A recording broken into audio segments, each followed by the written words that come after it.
What's going on? This is episode 4 of Corner Conversation, and I'm here with my big sister, Miesha, of Nulife Fitness. How you doing, sis? I am well, and I'm so happy that you are here today. Yeah, we're excited to be here. You know, you've been doing this work for a long time. I mean, Yes. Everyone in this city, and if you're in Cleveland and you don't know Miesha, I don't know where you're from, man. You gotta know her. How long you been doing your business? March of 2021 marks 15 years of being open at this particular location that we are.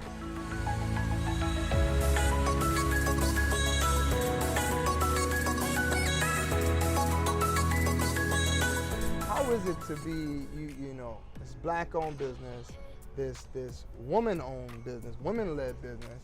For some people, that's a double minority. Has it been a double minority It for you? definitely is. It definitely is. Well, I grew up literally born and raised in Cleveland. I grew up in the Glenville neighborhood. My grandmother still lives there, 47 years she's been in the house.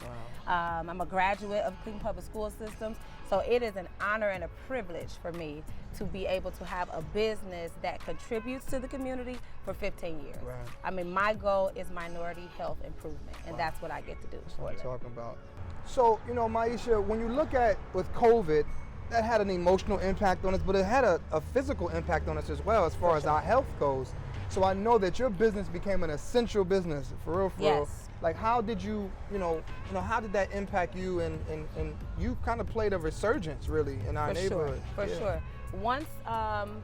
Once we kind of got over that panic, I think people began to realize how important it was to have an ability to go out and get healthy, be active, have a facility that they can actually go to move. Right. So once we were able to reopen our doors, we literally had people running in. You know, you talked a little bit about your grandmother, and some of the issues here in Cleveland is around many of our seniors who are living in these big old homes, and just not having the resources to fix them up.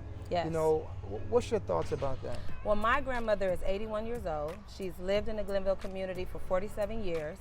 She owns her home, but of course she's on a fixed income and she no longer has the ability to keep her home up. Right. So the ward that she's in, no shade to anyone, I just feel like it's important for those that are in leadership positions in these different wards to put a vested interest into senior living, because some of them don't have family that's still around.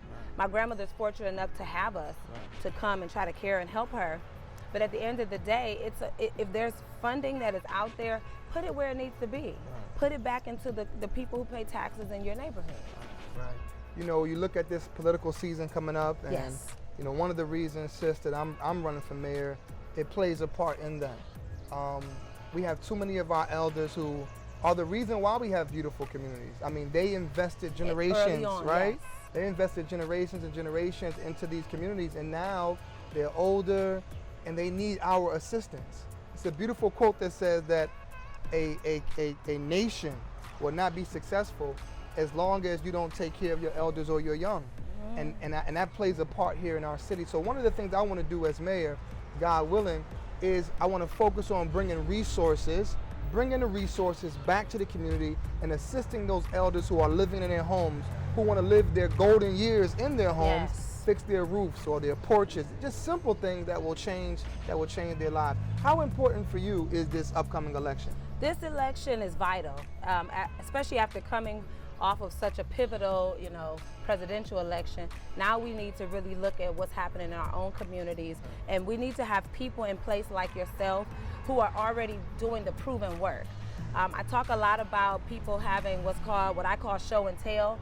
We have people who want to tell us what they will do once they get in office, but then they're not, once they get there, we helped you get there.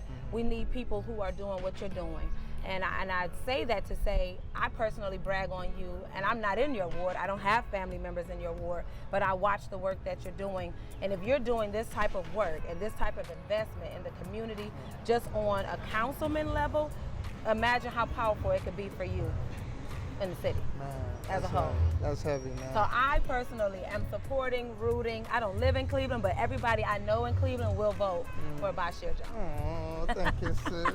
Thank you so much.